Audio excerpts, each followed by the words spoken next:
Сіз прокурор, сіздер міне сәуірде бересіңдер, қанағаттандырасыздар өтінішімді. Енді жұмыс жасалу керек енді ары қарай. Өтініш қанағаттандырғаны болды ма? Әлде для галочка сіздер қанағаттандырасыздар ма? Жұмыс жасалады әрине. Қашан жасалады? Мына Құрақбаева деген дело бар бізде 3 жыл, 2 жыл болды. Ақырын тергеушіні алды, сотталды. Бұл қашан жұмыс істейсіңдер сіздер?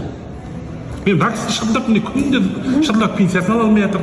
Алаяқтардың кесірінен. Олар деген сіздер асықпайсыздар, бұл кісі асығып жатыр, бұл кісі өйткені күнделікті тамағы керек, пенсиясы керек. Бір күн пенсиясын ұстап қалса қалай болады? Науқас адам көпте жүре алмайды, сондықтан мына кісілер нетіп отыр. 4 ай болды мына кісінің жүрген. Осы істі алғанымызға 4 ай болды біздің жүрген. 4 айдан бері бір тергеу амалдарын жүргізген жоқсыздар. Сіздер қанағаттандырасыңдар біздің өтінішімізді. Одан пайдасы не өтінішімізді қанағаттандырғаны? Ешқандай жұмыс жасамайсыңдар, контрольге алмайсыңдар деланы.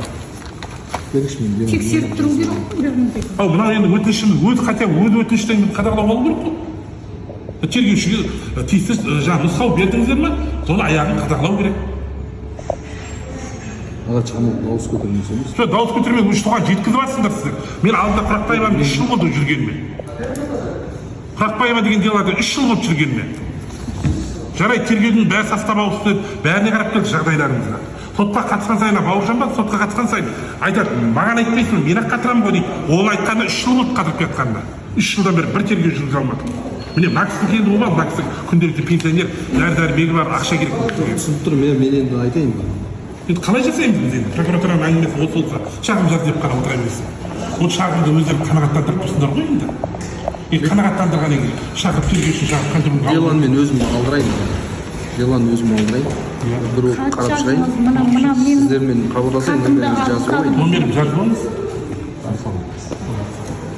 Деланы нетуші, оларда да бар ғой, бірақ сіздерге де понятно. Ертең ол ауысып кетеді, ол анағасы деп сөйтіп 3 жыл болды. Аға олай айтпаңыз, олай болмайды ғой. Енді ауысқаннан кейін ғой 3 жылға дейін толтырып жүрген. Ал Бауыржан айтсаң бұл анағасы дейді, анау анағасы дейді. Бірақ тергеу сотында деген сайрағанда деген мен ақ қатыратын едім ғой, маған өзіме тікелей шықпайсың ба дейді. Одан кейін таппайсың оларды. Міне осылай. Біз енді қазір прокуратураға келдік. Мына менің номерім. Сіз іс материалын танысыңыз, маған анықтаңыз бұл істің қандай жағдайда тұрғанын. Мүмкін әлі қысап тастаған шығар, біз қандай немен сотта беріп қозғатып едік, оны қайтадан жауып тастаған шығар, мен өйткені ол 2 ай. Алаяқтар қаяқтан жүріп. Енді міне Бостандық прокуратурасына келдік.